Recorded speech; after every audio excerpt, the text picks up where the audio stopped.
the Copenhagen Sprint.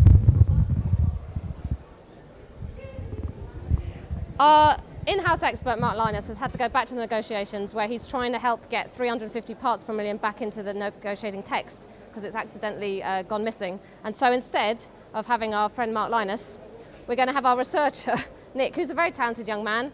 Come on, Nick. Come on, give us the update that Mark was going to do. I'm just going to put these figures back while you do that. Okay. Go for it. What happened today? Well, basically today we got back together in the second week. The ministers have started to arrive and we're really entering the political zone.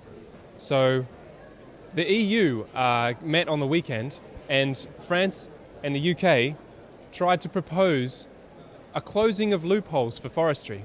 And they decided that we should be accounting in a very legitimate way and we should be trying to create numbers for reductions using forests that are honest and effective.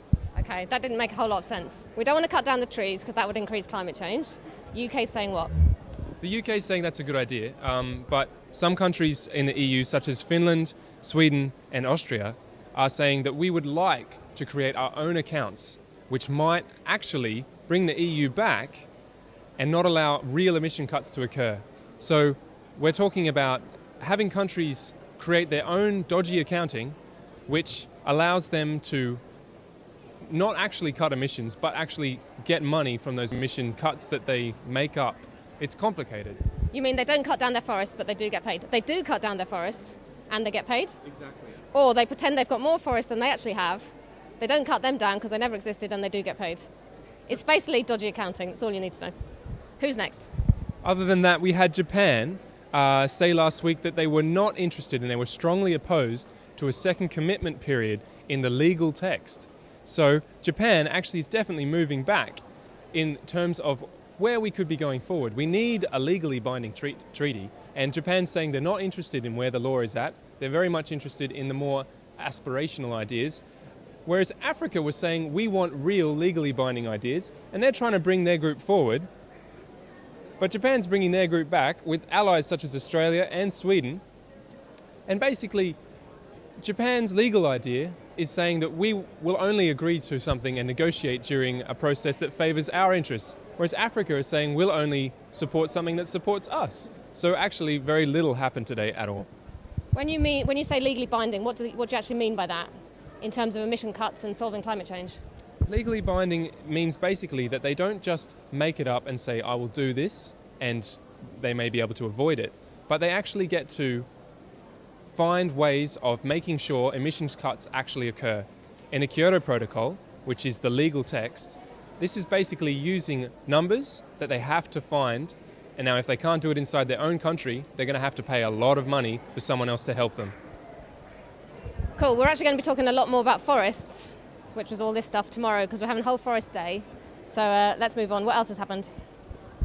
Basically, the only other things worth mentioning is just that the US really hasn't given us any love. They're moving back. They haven't created any ambitious targets that we really need. They're holding us all back, and they're definitely the most significant country with the least targets in the developed world. So as a rich country, they're doing very bad. Not as bad as Canada and Saudi Arabia, but those guys are a joke. America, however, is extremely significant because it's one of the largest emitters, along with China. So it's a very important country, and it needs to come up with money because it's also one of the richest countries. It can help with long-term money. We've actually got a lovely video all about America where Mark and Lizzie have been chasing around in true Michael Moore style, trying to get hold of or get an interview with Stephen Chu, the Energy Secretary, but we haven't got that video yet because it's still being sent by You Send It. So carry on. The talks got suspended today, didn't they? What was that all about? And are they back in action now?